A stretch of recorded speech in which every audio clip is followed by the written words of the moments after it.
मैं फिरोज अली खोजी, आप देख रहे हैं खोजी न्यूज़। आज खोजी न्यूज़ के स्पेशल इंटरव्यू में हमारे साथ हैं मुजफ्फरनगर के वरिष्ठ सपा नेता गौरव स्वरूप जी। गौरव स्वरूप जी के राजनीतिक जीवन के बारे में जानेंगे, उनके कैसे उनका राजनीतिक जीवन व्यतीत हुआ है। तो सबसे पहले गौरव स्वरूप जी, आपका खोजी न्यूज़ में स्वागत है। धन्यवाद। आपकी पॉलिटिक्स में कैसे एंट्री हुई है? देखिए, मेरा परिवार शुरू से राजनीतिक परिवार रहा है। 1967 में मेरे ताऊ जी श्री विष्णु स्वरूप जी, स्वर्गीय श्री विष्णु स्वरूप जी यहाँ से निर्दलीय विधायक बने मुजफ्फरनगर से। और उसके बाद 1974 में मेरे पिता स्वर्गीय श्री चित्तरंजन स्वरूप जी कांग्रेस के टिकट पर यहाँ से चुने गए।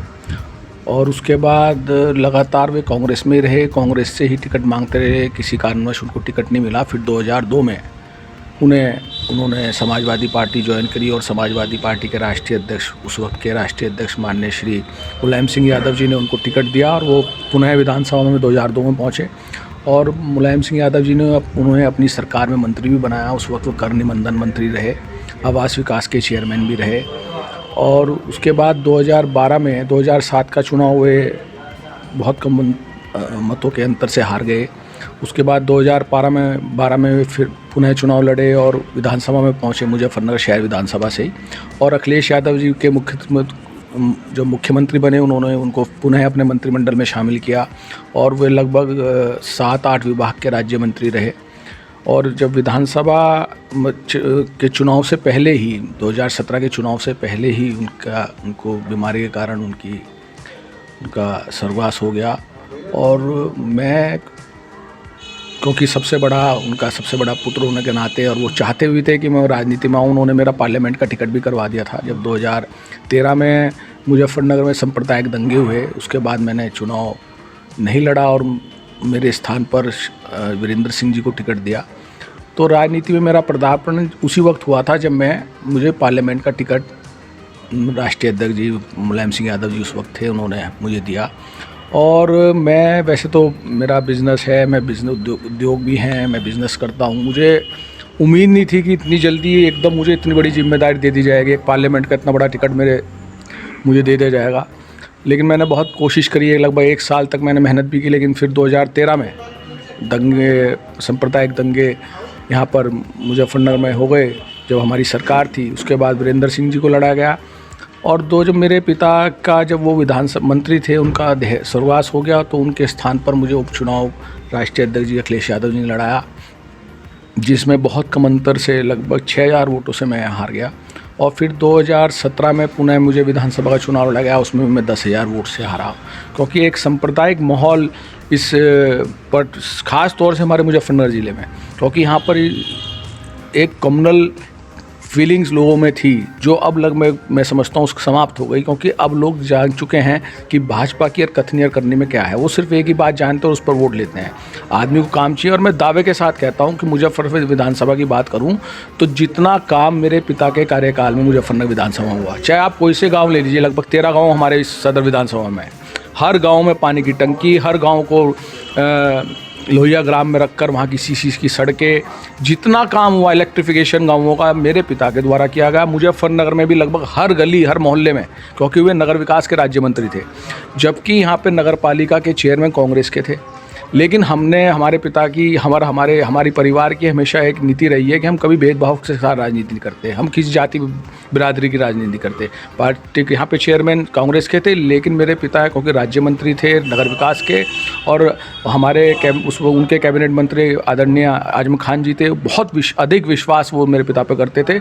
जितना बजट उन्होंने शहर के लिए मांगा उन्होंने दिया, और लगभग जितना काम उस वक्त अभी तक नहीं हुआ। और मैं तो दावे के साथ कह सकता हूँ, आज जो सरकार है वो एक अपना बड़ा काम मुजफ्फरनगर में बताए। समाजवादी पार्टी के किन बड़े बड़े आंदोलनों में शामिल रहे आप? जिला का स्तर पर, प्रदेश स्तर पर मैं हर कार्यक्रम में शामिल हुआ हूँ।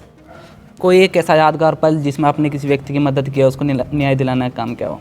देखिए, ऐसे तो बहुत सारे पल हैं। क्योंकि देखिए, सत्ता में रहें या नहीं रहें, लेकिन एक आदमी को अगर हम किसी काबिल हैं तो हमें हर इंसान की मदद करनी चाहिए। बहुत सारे ऐसे लोग हैं, बहुत सारे ऐसे दुखी लोग हैं।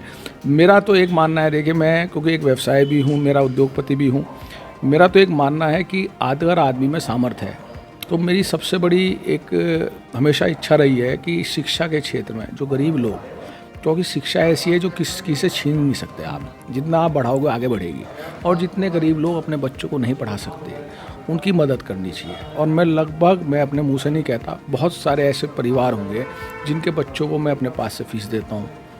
उसमें मुझे आत्मसम्मान मिलता है। मैं कोई उनसे वोट के लालच में उनकी मदद नहीं करता, वो कोई भी हो। मुझे उसमें एक अपना वो मिलता है, शांति मिलती है कि हाँ मैं किसी के लिए कुछ कर पा रहा हूँ। शिक्षा के क्षेत्र में गरीब बच्चों की लड़कियों जो बेचारी अपनी जिनकी शादी नहीं हो पाती उनका सहयोग करके, उनके परिवार का सहयोग करके। तो ये कोई राजनीतिक बात इस पर आपके चैनल पे कहने के नहीं है, लेकिन ये है कि मेरा अपना हमेशा से मानना रहा है कि कोई भी एक हमारा समाज, क्योंकि हम लोग वैश्य समाज से आते हैं और हमारा समाज जो है संपन्न समाज है। मुजफ्फरनगर में ख़ास तौर से हमारे समाज के बहुत संपन्न लोग हैं। मैं हमेशा ये अब क्योंकि मैं राजनीतिक व्यक्ति हूँ, मैं तो इसकी पहल इसलिए नहीं कर सकता, हमारे पर आरोप दूसरे कोई भी लगा सकता है। मैं हमेशा ये चाहता हूँ कि एक ऐसा फंड हमारे ज़िले में होना चाहिए जिससे कि हम गरीब बच्चों की पढ़ाई करवा सकें।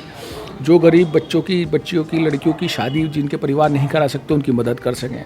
और जो बच्चे या गरीब लोग अपने परिवार में किसी का इलाज नहीं करवा सकते उनके इलाज के लिए ऐसा एक हमारा फंड होना चाहिए। मेरा एक सोचना है और उसके लिए मैं हमेशा तैयार हूँ। मैं तो हमेशा जिस भी सम्मेलन में अपने समाज के जाता हूँ यही कहता हूँ कि जिम्मेदारी आप लोग लीजिए, क्योंकि हम तो राजनीतिक व्यक्ति हैं, हमारे पर आरोप लग सकते हैं। कोई भी एक आदमी आगे बढ़े हर तरीके से तन मन धन से मैं आगे बढ़कर उस काम को पूरा करवाऊँगा। तो मेरे जो उस चीज़ से मुझे बहुत शांति मिलती है। अगर बात की जाए समाज सेवा की, कोरोना संक्रमण के दौरान लॉकडाउन लग गया था तो बहुत गरीबों को कठिनाई का सामना करना पड़ा था। उस दौरान आपने किस तरह लोगों की मदद की है? देखिए, फिर वही बात है, मैं अपने मुंह से नहीं कहना चाहता। बहुत सारे ऐसे गरीब लोग हैं, बहुत सारी जगह मैंने खाना राशन मैंने पुलिस के माध्यम से लगभग मैंने इतना सामान जो खाने जिनको नहीं पहुंच रहे थे मैं अपने यहाँ पर उनको दे देता था। लगभग 300 पैकेट डेली पुलिस के लोग मेरे यहाँ से ले आते थे। मैंने एक जगह उन्हें फिक्स कर रखी थी और बहुत सारा जो भी मदद हम कर सकते थे। और ख़ास तौर से मैं खुद एक मेडिकल कॉलेज चलाता हूँ, मेडिकल कॉलेज है मेरा, और हमारे ज़िले का वही एकमात्र कोविड हॉस्पिटल रहा है और अब भी वही है। तो जो भी मदद मैं कर सकता था मैंने की है और मैं आगे भी करता रहूँगा। मैं ये नहीं कह रहा इस चैनल पे मुझे नहीं करनी चाहिए बात, लेकिन मुझे ही नहीं पर समाज के प्रत्येक व्यक्ति को जिसमें सामर्थ्य है, जिसके पास भगवान ने दे रखा है, उसे हर समाज के गरीब और छोटे तबके की और जो भी ज़रूरतमंद उसकी मदद करनी चाहिए। केंद्र सरकार द्वारा 3 कृषि बिल लाए गए हैं। 3 महीने से ज़्यादा देश के अन्नदाताओं को आंदोलन करते हुए हो गया, तो इसके बारे में आप क्या कहना चाहेंगे? देखिए, बहुत दुर्भाग्यपूर्ण है कि हमारे देश के अन्नदाता जिनकी वजह से हमें रोजी रोटी मिलती है, आज लगभग 100 दिन से वो लोग वहाँ पर और केंद्र सरकार पर जूनी रह गई। इतना अभिमान, इतना घमंड ठीक नहीं है। आप बात कीजिए, क्योंकि काम सत्ता उन्हीं के हाथ में है। जो भी करना है अमेंडमेंट वही लोग कर सकते हैं। जब किसान नहीं चाहते कि वे 3 काले कानून पर लादे गए तो फिर आप ज़बरदस्ती क्यों कर रहे हैं? एमएसपी की बात कर रहे हैं, एमएसपी क्यों नहीं आप लिख के देते कि अपने कानून में अमेंडमेंट क्यों नहीं करते कि प्रत्येक चाहे कोई प्राइवेट व्यक्ति हो उसको भी एमएसपी पे ही उस फसल का दाम देना होगा, एमएसपी पे ही उसको खरीदना होगा। इसमें क्या परेशानी है? अगर अब इतने लोग वहाँ पे मर भी चुके हैं, लगभग 248 के करीब किसान भाई मर चुके हैं वहाँ पर, उनकी जान जा चुकी है। इसका सरकार के जूनी रेंगनी में इतनी घमंडी और इतनी अहंकारी सरकार हमने भी नहीं देखी। भाई बड़े से बड़े आंदोलन देश में हुए हैं, आपस में बातचीत करके ही सुलझाए जाते हैं और बातचीत वही लोग करेंगे। हम लोग तो सत्ता में नहीं है, हम लोग तो हमारे हाथ में तो कुछ नहीं है। उन लोगों को करना है, उन लोगों को पहल करनी चाहिए। किसान तैयार हैं, इस समस्या का समाधान होना चाहिए, उन लोगों को घर पे वापस आना चाहिए। लगभग कितने परिवार के लोग वहाँ बैठे हैं, इतना बड़ा एक आंदोलन चल रहा है, विदेश तक में इस बात की चर्चा हो रही है, लेकिन सरकार पे जूं नहीं रेंग रही। इतनी घमंड नहीं होना चाहिए और घमंड किसी रावण का भी नहीं रहा।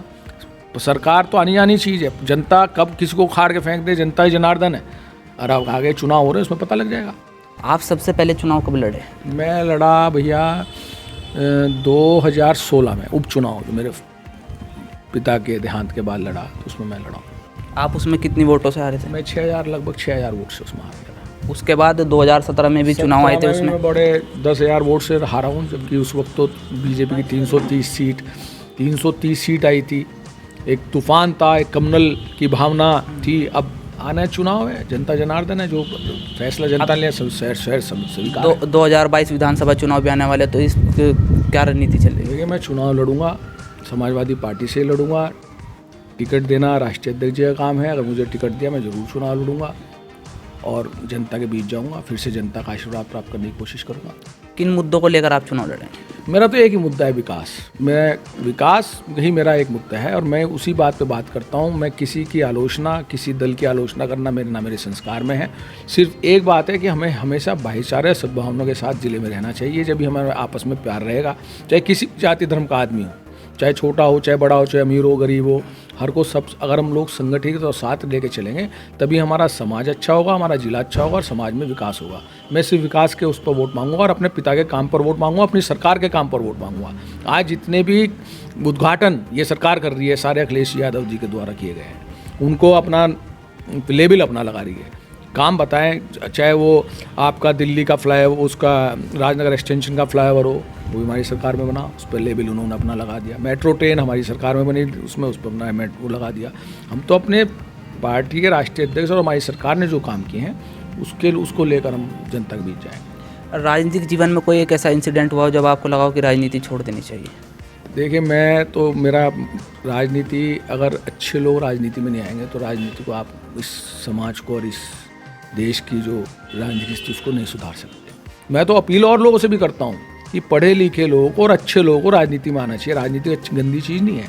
ठीक है, कभी कभार इसमें कुछ गंदे लोगों का वर्चस्व हो जाता है, लेकिन अगर अच्छे लोग आएंगे, पढ़े लिखे लोग आएंगे, तभी हम समाज की बुराइयों को दूर कर सकते हैं। क्योंकि हमें पता है कि हमें पढ़ाया गया है कौन सी चीज़ अच्छी है, कौन सी। अगर हमें बस यही जनता को, ये तो जनता का, जनार्दन का फैसला है। मैं तो हमेशा जनता से ये अपील करता हूँ, आप चुने किसे ही, लेकिन चुने उसे जो आपके दुख सुख में रहे और जो पढ़ा लिखा हो और जो आपके काम कर सकता हो। आज के जो युवा राजनीति में आ रहे हैं तो उनको क्या संदेश देना चाहिए? मेरा तो यही कहना है, आना चाहिए, आगे बढ़कर इसमें हिस्सा लेना चाहिए युवाओं को, खासतौर से पढ़े लिखे लोगों को। क्योंकि हम लोग जब भी इस देश को सुधार सकते हैं। और हमारे भारतवर्ष की लगभग 60% जनता जो है नौजवान है। पूरे विश्व में अगर सबसे ज़्यादा नौजवान लोग रहते हैं तो हमारे देश में है। नौजवानों को आगे आना चाहिए, राजनीति में काम करना चाहिए, देश को आगे बढ़ाना चाहिए। हर व्यक्ति का एक लक्ष्य होता है कि मुझे बड़े होकर ये बनना है, तो अगर राजनीति में ना होते तो आप क्या होते फिर? देखिए, मेरा तो अपना व्यापार है, व्यापार कर रहा, भगवान की दुआ से अच्छा व्यापार है। लेकिन क्योंकि मेरे पिता हमेशा राजनीति में रहे हैं, उन्होंने जनता की सेवा की है, बिना पद के रहते हुए भी सेवा की है। 1974 के बाद 2002 में विधायक बने, लगभग 28 साल वो बिना किसी पद के रहे, लेकिन हमेशा उनकी बैठक खुली रही, हमेशा जनता जनार्दन के साथ रहे, उनके दुख सुख में काम करते रहे। जो भी काम हमारे ऊपर आया, जो हम कर सकते थे उन्होंने किया। उन्हीं के आदेश पर चलते हुए मैं भी ये चाहता हूँ कि मैं जनता की सेवा करता रहूँ, पद रहे या ना पद रहे, लेकिन जनता के बीच में जाता रहूँ, जनता के काम आता रहूँ, जो भी मेरे अंदर सामर्थ्य है उसको कार्य करता रहूँ। ये थे हमारे साथ गौरव स्वरूप जी। हमने इनसे जाना राजनीतिक जीवन के बारे में इनसे। तो गौरव स्वरूप जी, आपका खोजी न्यूज़ से बातचीत करने के लिए शुक्रिया। आपको बहुत बहुत धन्यवाद। आपने आकर यहाँ पर मेरा जो इंटरव्यू लिया उसके लिए मैं मान बढ़ाया, उसके लिए बहुत बहुत आप सबका धन्यवाद। और मैं जनता से ही अपील करता हूँ कि जनता उसे चुने, चाहे वो मुझे चुने, किसी को भी चुने, जो भी चुनाव लड़ेगा, जो उनके काम कर सकता हो, जो उनके दुख सुख में उनके साथ खड़ा रह सकता हो।